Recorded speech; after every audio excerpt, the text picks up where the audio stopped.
Welcome to Angela's Afro Hair.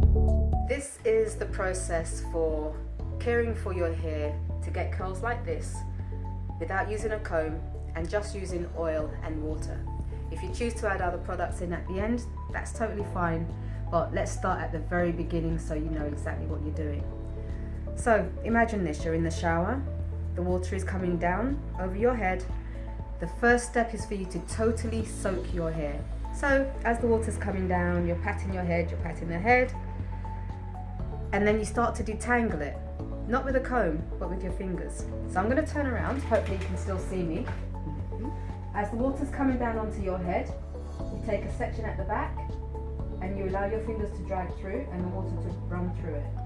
And then you take another section and then you continue that action.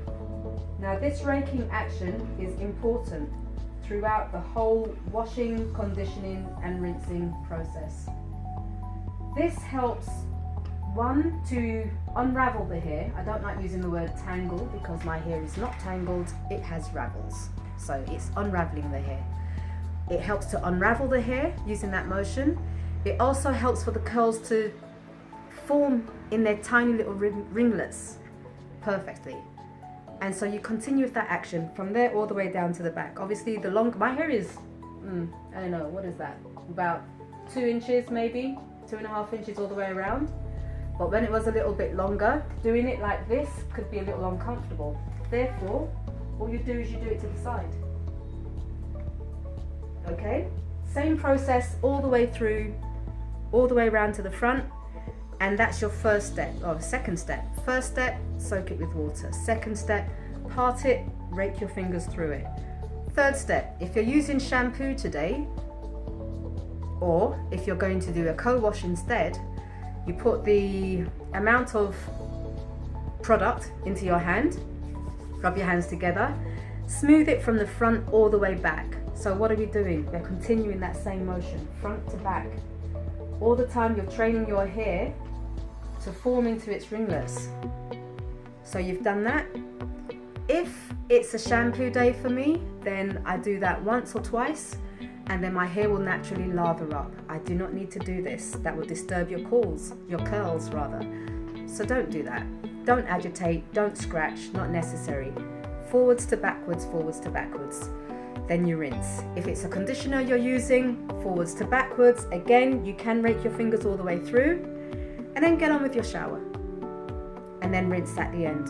The extra time of the conditioner in the hair allows the hair to, I don't like using the term relax, it just softens it. It gives it extra moisture, extra conditioning, whichever terminology you want, that's what it does. And then you rinse. Important, same action all the time. And then that's it. So you've stepped out of the shower now. Squeeze your hair with your hands. Forget soaking up water. You want the water on your hair. Water is your hair's nectar, so keep it. And then you get your oil. I use olive oil, and in my olive oil I'll put a couple of drops of rosemary oil, lavender oil. What's the other one, my favorite? Lemongrass. Up to you. And then you've got maybe a teaspoon amount in your hands, rub your hands together, same action, raking all the way through, raking all the way through. So my hair today has been done with using that action and topping it up with the water. Incidentally, the water seals in the oil seals in the moisture close to the hair shaft. That keeps it soft, stops it from breaking, means that you don't lose any length in breakages, split ends, even down to how much hair that is shed during the washing process. I can literally count about 4 or 5 curls and that's it. So that's my process. Thank